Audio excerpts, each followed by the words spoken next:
Hello and welcome to the Zurich Zone. My name is Nitya Bhutani and today I'm joined by Junior Cho, CEO of Zurich, Malaysia, and Masachika Nishiura, CEO of Zurich General Insurance in Japan. Today we'll be talking about a topic that is one of the most critical components of any organization, and that's culture and the deep impact it has on organizational performance. Now, Junior and Masa-san, I know that culture means different things to different people. So let's start by defining what it means to the both of you and your personal experiences in your leadership journey. So maybe Masa-san, we start with you. Sure. I think organizational culture is one of the most important element in differentiating ourselves from our competitors and attracting talents, the best talent. And the success of the company is fully dependent on having the right people and skills and competencies they possess, right? So we have to have the right culture. Otherwise, we won't be able to grow and be successful. And to us in Japan, the basis of the culture is open and transparent communication. This will create a transparency, and openness is going to create the trust between the company and the employee. Without it, we won't be able to have a right culture. I think that's interesting. I mean, for us in Malaysia, and I'm sure elsewhere, too often we get into the trap of thinking it's all about strategy or maybe a business model, but really what really differentiates and allows us to be successful is having the right culture. Without it, it's meaningless and, quite frankly, not sustainable. So I resonate with what Masa said, where it's important that we have that open communication and people feel like there's a sense of belonging and ultimately a sense of purpose in what we do. This communication will create a very strong sense of unity. And as Junior said, it's important to have strategy, and the leaders will have to articulate very clearly our vision that people can resonate or empathize. But without the open communication and trust relationship, it's nothing, right? Yeah. So it's very important to earn the trust. For Malaysia, we have so many cultures. It's so diverse, so many ethnicities, so many religions. The one thing that binds everyone together has to be that culture, right? Yeah. Common set of values, common set of purpose. So it's extremely more important for us here in Malaysia just to get people aligned and to inspire people so that they can do better for the customers and for the partners. Right.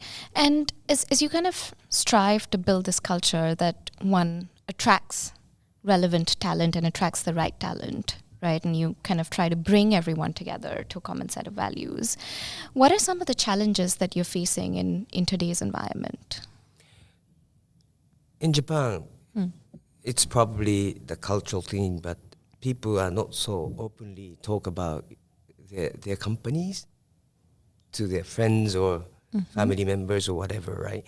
But if they are engaged enough, I think they will start talking about his or her own company, how good it is. To create this, we as I said, the communication is important. So what we are doing is management member is holding roundtable meetings, with a small group, 5 to 6. We have done over 400 times, a total of 1,800 employees we met and spoke with. Right. This, when you continue to do this, employee understands their voice will be heard, and their engagement is going to improve. I give you an example. When we started the ENPS in 2018, we are significantly in negative 32, and our target is to become or to be in a positive territory by 2025. I thought the culture thing is huge in Japan, Yeah. So, but by doing this round tables, we were able to achieve positive 19 in 2022, 3 years prior to our That's target. good. That's great. So, Right. it's, Yeah. You know, Okay. Malaysia is known for people being quite vocal in terms of expressing how they feel. I think what's important for us, especially with the culture being so diverse, is to really keep an open mind and to be mindful in terms of how we approach certain topics. For us, is having that transparent communication and open and constant engagement. Our HR team has organized quite frequent coffee sessions where we speak with different levels from different ethnicities, from different licensed entities to get viewpoints.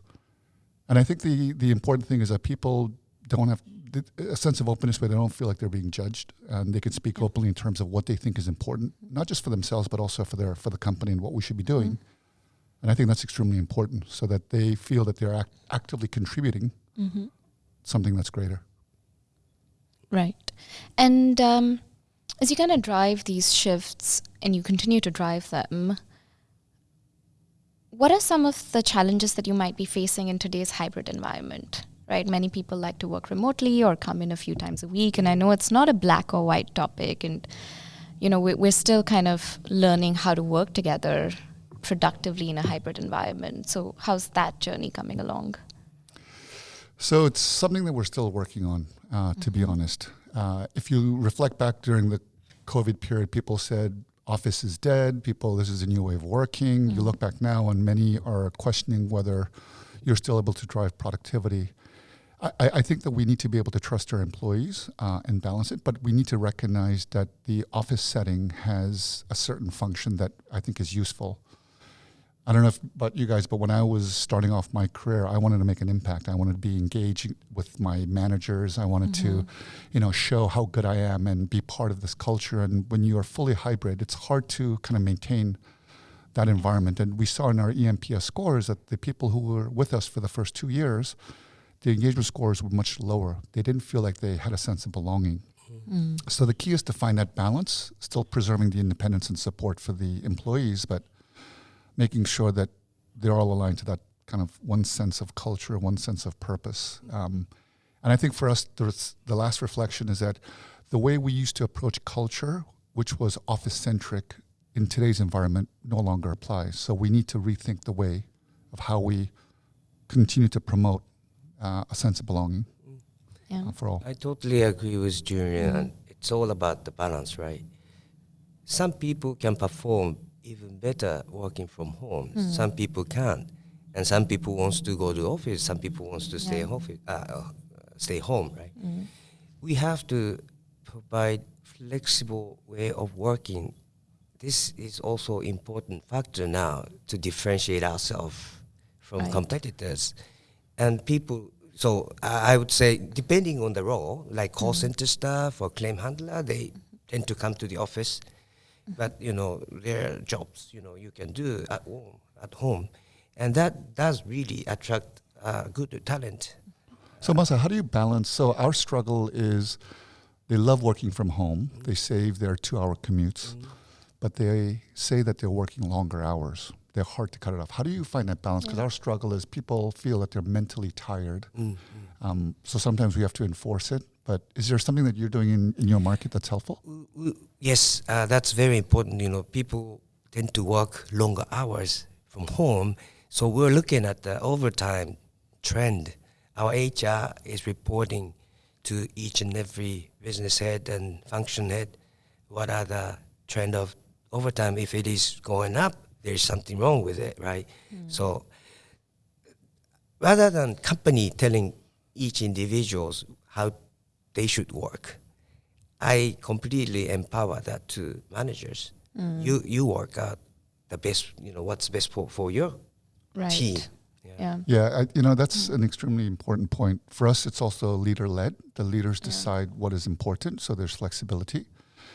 I think we have to recognize that some people may in the morning have to go visit and do a parent-teachers association in the middle of the morning, so they may skip work and they try to make up for it in the evening. And having that sense of culture and values where people feel that they're not being judged and they have that flexibility, but also making sure that we are able to help manage it for them, I think is extremely important and the biggest concern. Right. Again, this is all about trust, right? Yeah. I'm okay, if people can work from home and perform. I trust them, and they trust us. So Yeah. every time I have town hall meetings with employees, 3 consecutive times, the same question from the employee comes. That is, now COVID is almost over. Yeah. All the companies, Japanese companies, they force them to come to the office, right? What about us? Are we going to change the way of working? Are we still be able to, work from home? Right. So every time I tell them, yes, we will continue, and we will try to find the best solution by team. It's different. Yes. By work, it's different. But your manager is going to work out what's the best for your team. If it's not, if you don't think it is the best, please come to me. Please come to us. We will figure out. So this is the approach we will take. Yeah, it's one of empowerment and Yeah, co-creation with the employees, right? Where there is kind of trust that's going both ways. Okay, very helpful. Thank you.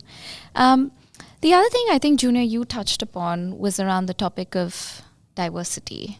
Now, the benefits of diversity are proven. We all know diverse teams tend to perform better. However, it's not easy, right? There's intergenerational diversity, there's gender diversity, there's also international diversity in markets like Malaysia, etc. And there are different challenges to navigate. So what's been your experience in Malaysia with trying to build out diverse teams and, trying to build high performance teams? So if I reflect back in terms of, I'm blood-wise Korean, but I grew up in South America, in the Caribbean. And I think that the richness of ideas for me personally has been the exposure to diverse cultures and environments. I really believe that teams should have diversity, and not just diversity in terms of ethnicities, but across all ranges, including ideas. So I think the key is to try and promote that and to be mindful. How do you have programs that deliberately encourage that and structurally, I would say, promote it? And over time, culturally, people will be more embracing. So there's an element of being mindful. It's very easy to say that we want diverse teams, but it's more difficult to assemble those teams because you need to motivate people to say, I want to be part of this. Yeah. So for us, we've done a lot of programs. If you look at our leadership council, about 60% are women in my leadership team. If you go to the N-1s, it's about 50%. And that may sound great, but if you look at the pipeline on the mid-management, it drops to 20. So our homework is, how do I build that pipeline so that people feel that there's a path forward? Because the more junior people will say, well, I get the people at the top, but how do my next level, will I have a chance? So for us, is really making sure that we have that open. So we have programs such as FLAG, which is our female leadership advocacy group, which takes a stand in terms of what is it that we can do to recognize talent and how do we support them.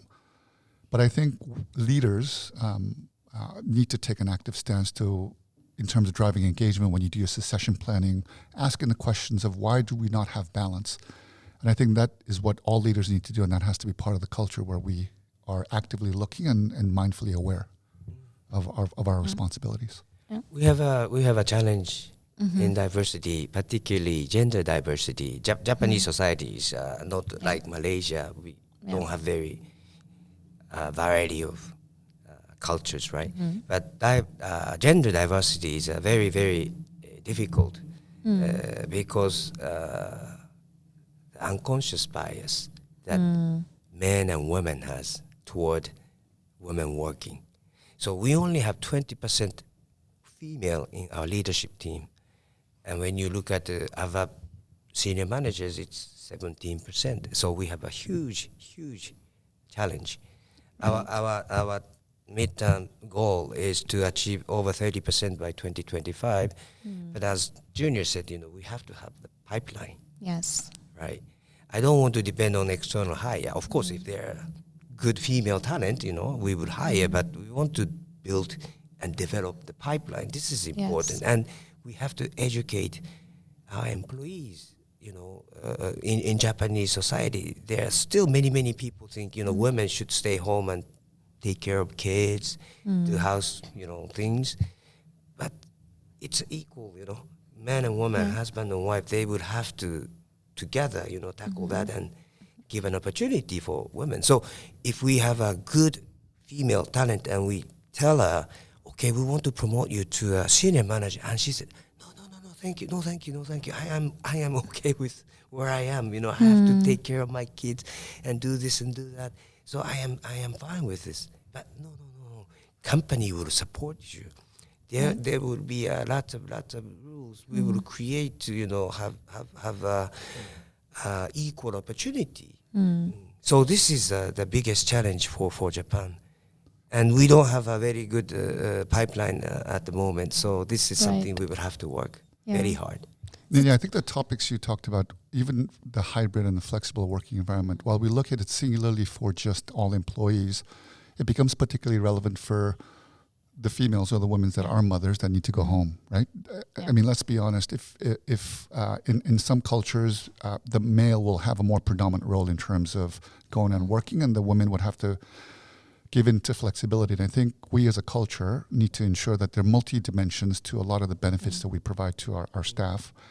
I think the other thing is to take it further. We have to recognize and celebrate that when mothers do go for motherhood and they want to participate in the rearing of their families, is how do we bring them back to the workforce so that they are still part of something bigger? And it's something we're still trying to figure out.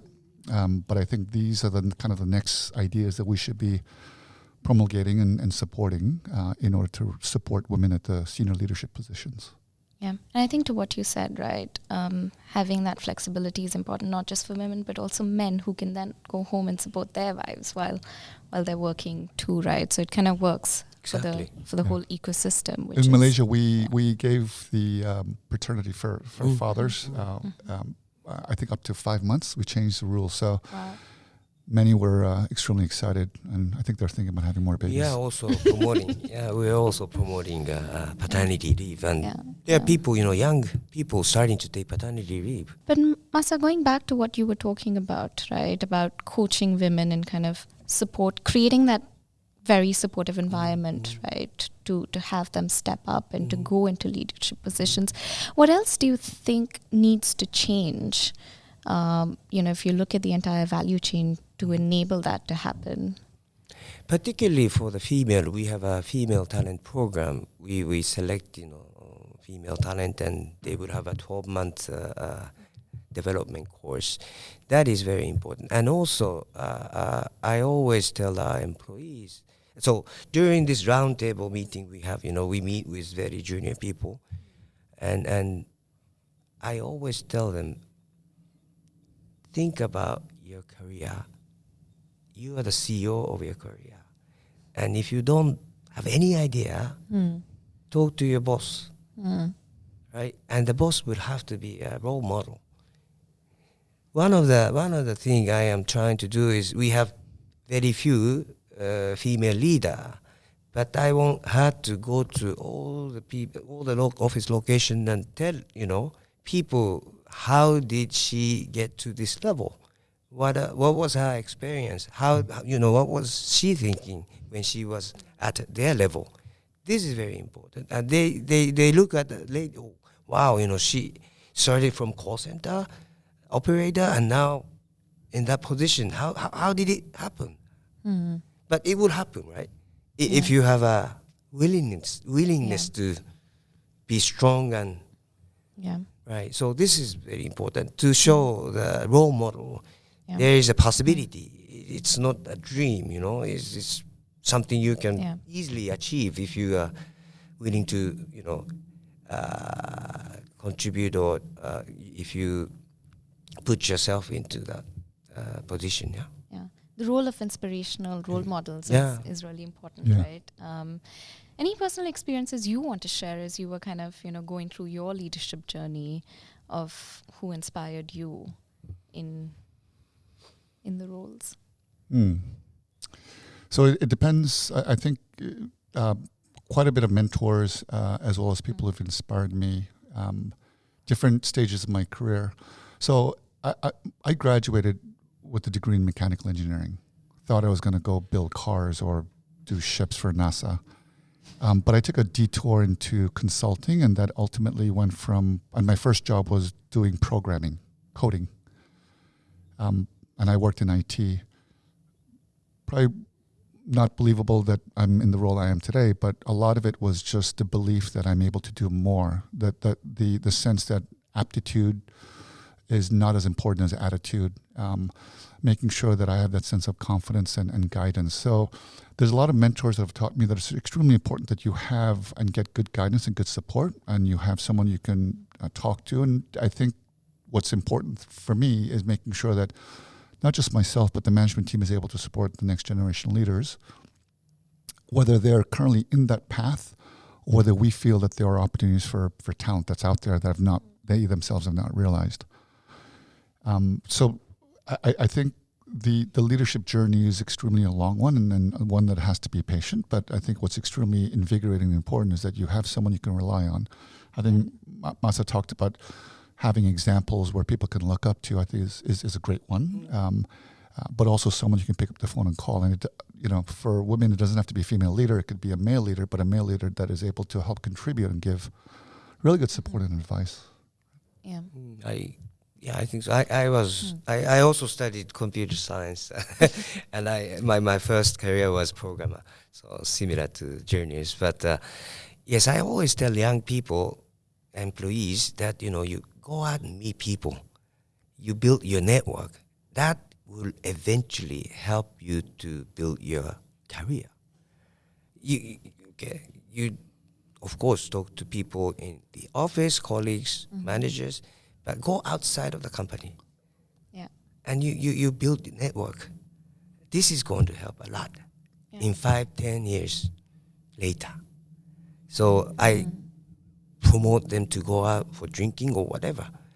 Any activities you do outside and build a network. This is very important. And I also tell them to read books. This is also very important. It doesn't have to be business books. Yeah. Whatever the book, you maybe read. now podcasts. I think that might be better, right? Sorry. But it's for I think if you take the principles of not just for women in leadership positions, but just more broadly, wage gap. I think also making sure that leaders are mindful. In our case, with the Malay community, it's very difficult to put them in settings that might be that has, let's say, at a bar or so the leaders have to be mindful of how do you create opportunities for these people to not feel like they have to conform to something, but they can be themselves, but be great leaders.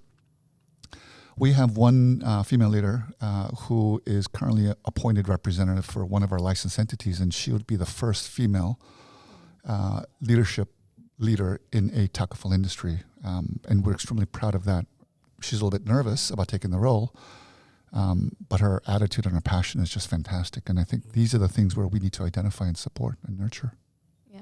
And it sounds like there's also, from what both of you are saying, we're promoting transferable skill sets quite a bit. So you can start out as an engineer or you can start out as someone in call center, but really it's your skill set that kind of allows you to make lateral movements and make the right shifts, which I think is a great sign of a supportive culture when you're building the right teams and looking for the right talent. We've all seen the videos on TikTok and Instagram where you have your Gen Z and you have your millennials and you have your boomers, right? And very different expectations, very different working styles.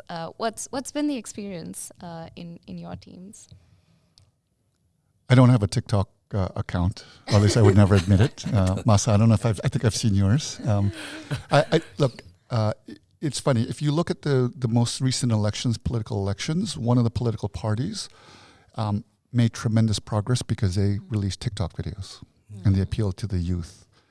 And even our company, they say, well, we should be doing stuff on Facebook. And I was like, okay, well, Facebook is good, but what else? So I think there's a need for us to try and experiment and to gain learnings and to get a broad base of ideas. And that's where the diversity of ideas and the richness of and importance of culture becomes pretty important for us in Malaysia. In Malaysia, I think everyone does TikTok. Everyone's on all social media. So messaging is important. Mindfulness is important, but also having a right set of culture and values is extremely important because the business we're in is based on reputation.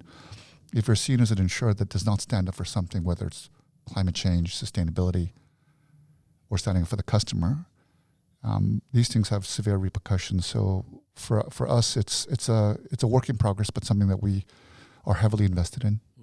Right. So culture with a purpose. Correct. Is becoming a key way to attract the right talent. Purpose and a sense of belonging. The new staff, and I don't know in Japan, Masa, but when a new staff joins us or is interviewing with us, the first thing they ask is, what is your policy on work from home, on flexibility? And I think they ask that not just because they want to work from home. I think that they have a sense of purpose and values that they would like to see whether it's aligned to the company that they want to join. So it's making sure that we are constantly evolving to where we think the new generation is moving, but making sure that we are steadfast in our principles and what we stand for. In Japan, GI, we are very active on social media, particularly YouTube. We are not trying to sell our product through YouTube advertisement or anything. We try to utilize YouTube or social media to create to people to understand who we are, not as an insurance company, but the personality of Zurich, the culture thing. So Zurich Group is promoting very much in sustainability, particularly climate change, tackling the climate change. So we created a YouTube channel called Green Music. This Green Music, produced by Zurich Japan, is video background music. It's video animation with the music, chili music, very comfortable, nice music. We have reached over 100,000 subscribers last month, and it is growing very much. And at the beginning, they liked the music, and they put some comment, "Oh, this is great music, I like it." But now, if you look at the comments, I see a comment like, "Wow, Zurich is doing this, producing this music YouTube channel. That's unbelievable." Maybe they are not our target customer, but it's okay. Yeah. I want people to understand who we are. We are the company who wants to make impact and stop the climate change. And if they understand who we are, maybe eventually 5-10 years later, they may consider buying insurance from us. That's all okay. That's really good. Yeah. In Malaysia, we do something differently. We invest in employee contribution as well as company contribution for. We have something called a Zurich Forest, Zurich Cares. I don't think we're good at music, so we've decided to plant trees. But it's not about just the tree planting. It's creating jobs for people to enrich the biodiversity of the Sabah forest. The Borneo forest is extremely important in the Malaysian-Indonesia area. So for us, it's doing something different, similar to what Masa said, is not about selling insurance or what protection or what are the benefits we offer or how good our claims are. Not that alone, but just showing a different side of Zurich of what we stand for. And I think people resonate with that. And maybe not 3 years ago, but certainly with the higher frequency of floods and the higher severity of flooding that's happening in Malaysia, people are beginning to realize it and appreciate it. And hopefully that will then convert that when they think of Zurich, they think of us doing something better for the future. Yeah. It's also something that employees feel proud of, right? The fact that I joined 3 months ago, but I know that there's so much happening on the ESG front within Zurich that it makes me quite proud to be an employee and to know that we care about the society at large and it's bigger than just profits. So I saw Junior in Malaysia team is doing Zurich Forest thing, and I thought it's so nice and cool. So we also started Zurich Forest in Japan last year in Nagasaki city, where we have a call center. We have 200 employees working in Nagasaki office, and maybe once or twice a year we bring them and their families to this forest and do some volunteer work. And they That's great. They appreciate the company making investment in their society, community, right? So this will also improve their engagement to the company, the belongingness. Yeah. And that's what I'm extremely privileged and proud to be part of Zurich, right? For that purpose. I think you have Masa's business that when they do great things, we are inspired to do more. And I think that's the importance of a strong culture, is that there's a sense of belonging, not just within Malaysia, but within the Zurich brand. We have our staff that are working in Japan on secondment, and I think that's the power of what Zurich brings, but that interconnectivity of the culture that we're able to kind of promote. And it's really inspiring, and just really proud to be part of the Zurich brand. I completely agree. Yeah. There's one interesting topic that you just touched upon, Junior, which is the ability to get global opportunities, being part of an MNC organization, right? Which is not something that is prevalent in every culture, but systematically we're introducing processes, we're providing opportunities for people to experience different cultures, to experience different parts of the businesses as well. What kind of uptake have you seen for such programs in Japan, in Malaysia?